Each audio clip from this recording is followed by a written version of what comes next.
आणि आज जायचंय का 2 मिनिट मंदिरात जायचं चला चला तुम्ही घ्या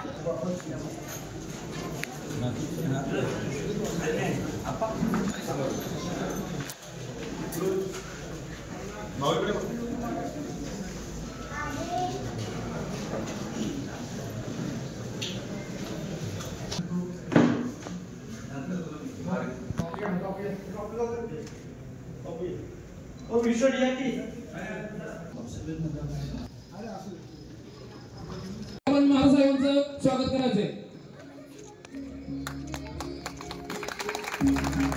या ठिकाणी माझे मित्र आणि नगराध्यक्ष अनिल सावंत, अप्पासाहेब मालुसरे, अशोक बापू गायकवाड, विकास शिंदे, काशीनाथ मामा, प्रदीप माने, या ठिकाणी आवर्जून माझ्यासोबत आलेले सुनीतात्या कारकर, विजय नायकवाडी, सर्व शिव प्रतिष्ठान चे सर्व कार्यकर्ते आणि सर्व ग्रामस्थ, आज या ठिकाणी मी फार काही बोलणार नाही, पण निश्चितपणे एकच आपल्याला सांगतो की वाई शहरात इथं कृष्णेचा उगम होतो, जसं क्षेत्र महाबळेश्वरला होतं, पण मात्र जसं नमो गंगा तसं अनेक ठराविक 10-12 ज्या नद्या ह्या त्याचं निवड झाली, त्यापैकी आपली कृष्णा नदी आहे आणि त्यामुळं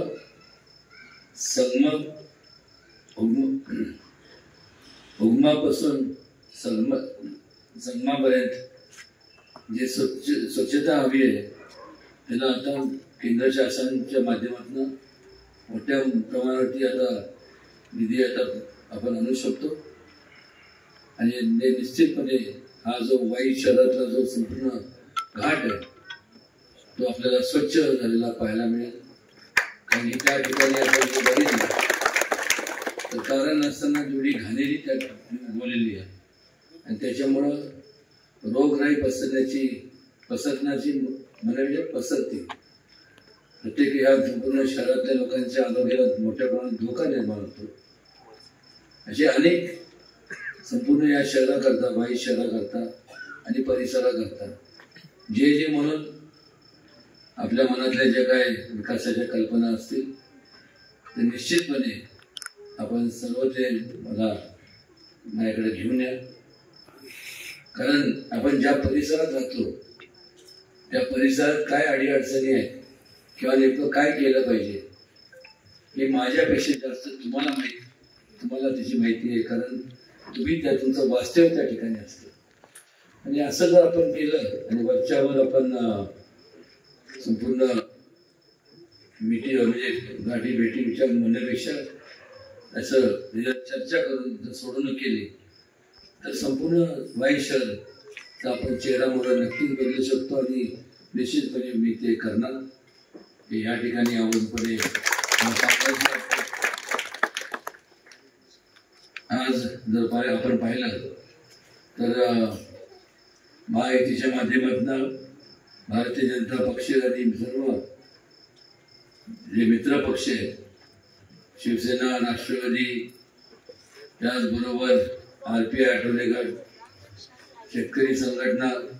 एकनाथ शिंदे गट, या संपूर्ण त्यांच्या माध्यमातून विकास कामं आता मार्गी लागलेले आपल्याला पाहायला मिळतात आणि त्यामुळं एक स्थिर सरकार ज्यावेळेस असतं त्यावेळेसच एक नियोजनबद्ध कार्यक्रम आपल्याला विकासाचा राबवता येतो आणि दुसऱ्या बाजूला महाविकास आघाडीचं आपण जर पाहिलं तर ती महाविकास आघाडी म्हणण्यात ती महाभकास आघाडी असं म्हणावं लागेल, कारण त्याच्यात कुठल्या प्रकारचा ताळमेळ नाही. अजून त्यांनी त्यांचा पंतप्रधानांचा उमेदवारांना त्यांची वादावादी चालली. त्यांनी ज्यावेळेस अस्थिरता असते तेव्हा कुठलं नियोजन होत नाही, आणि जेव्हा नियोजन होत नाही तेव्हा विकास प्रगतीच्या ऐवजी अधोगतीचा मार्ग जावं लागतं. ते आवर्जून या ठिकाणी मला नमूद करावंसं वाटतं. वेळ भरपूर झालेला आहे, पण एवढंच सांगेन की कधी आपण माझ्याकडे या. आपल्या कुठल्याही अडचणी असतील